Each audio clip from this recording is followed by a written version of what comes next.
Welcome to my channel where learning becomes simple and clear.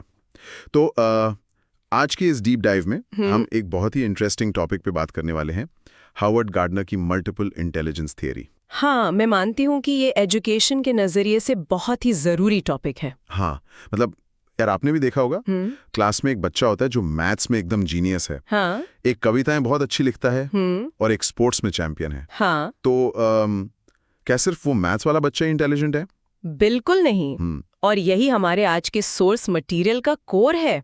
Gardener कहते हैं कि ये जो हमारे आईक्यू टेस्ट्स है ना, ये इंटेलिजेंस को मापने का बहुत ही नैरो तरीका है। राइट। तो आज हमारा मिशन यही है कि हम इस पूरे कॉन्सेप्ट को डिकोड करें। गार्डनर ने बुद्धिमत्ता को 8 अलग अलग प्रकारों में बांटा है। तो शुरुआत उन 2 से करते हैं जिन्हें हमारे स्कूलों में सबसे ज्यादा पूजा जाता है, लिंग्विस्टिक और लॉजिकल मैथमेटिकल इंटेलिजेंस। हाँ, क्योंकि हिस्टोरिकली इंडस्ट्रियल रेवोल्यूशन के टाइम पर हमें ऐसे लोग चाहिए थे जो इंस्ट्रक्शंस पढ़ सकें और हिसाब किताब रख सकें। मतलब सीधे सीधे वो रिपोर्ट कार्ड वाले सब्जेक्ट्स। एग्जैक्टली। पर देखिए, लिंग्विस्टिक का मतलब सिर्फ अच्छा बोलना या लिखना नहीं है।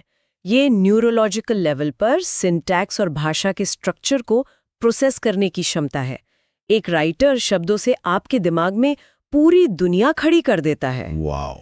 और लॉजिकल मैथमेटिकल जो साइंटिस्ट्स और कोडर्स यूज करते हैं ना, जो बिना किसी फिजिकल ऑब्जेक्ट के भी।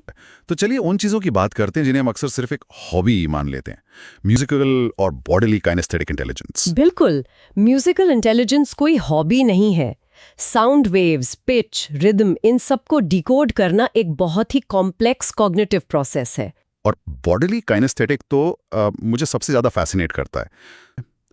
अब अगर हम बाहरी दुनिया और लोगों की बात करें, विजुअल, स्पेशियल और इंटरपर्सनल, यहाँ दिलचस्प बात यह है कि विजुअल स्पेशियल वाले लोग शब्दों में नहीं, 3D इमेजेस में सोचते हैं। जैसे कोई आर्किटेक्ट खाली जमीन देखकर पूरी बिल्डिंग इमेजिन कर ले। बिल्कुल।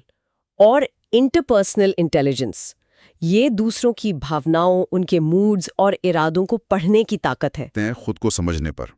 इंट्रापर्सनल, अक्सर लोग सोचते हैं कि जो इंट्रोवर्ट हैं बस वही इंट्रापर्सनल है। हाँ, और ये बहुत बड़ी गलतफहमी है।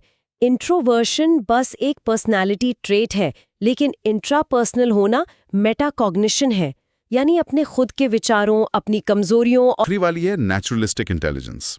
आज के इस कॉन्क्रीट और डिजिटल टाइम में क्या नेचर लवर होना वाकई कोई इंटेलिजेंस है? इवोल्यूशन के हिसाब से तो ये हमारा सबसे बड़ा सर्वाइवल टूल रहा है।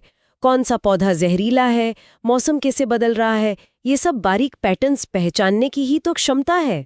तो अगर हम आज के इस एपिसोड को कंक्लूड करें तो सबसे बड़ी टेकअवे यही है कि आईक्यू ही सब कुछ नहीं है। हर दिमाग का आर्किटेक्चर अलग है। एकदम सही।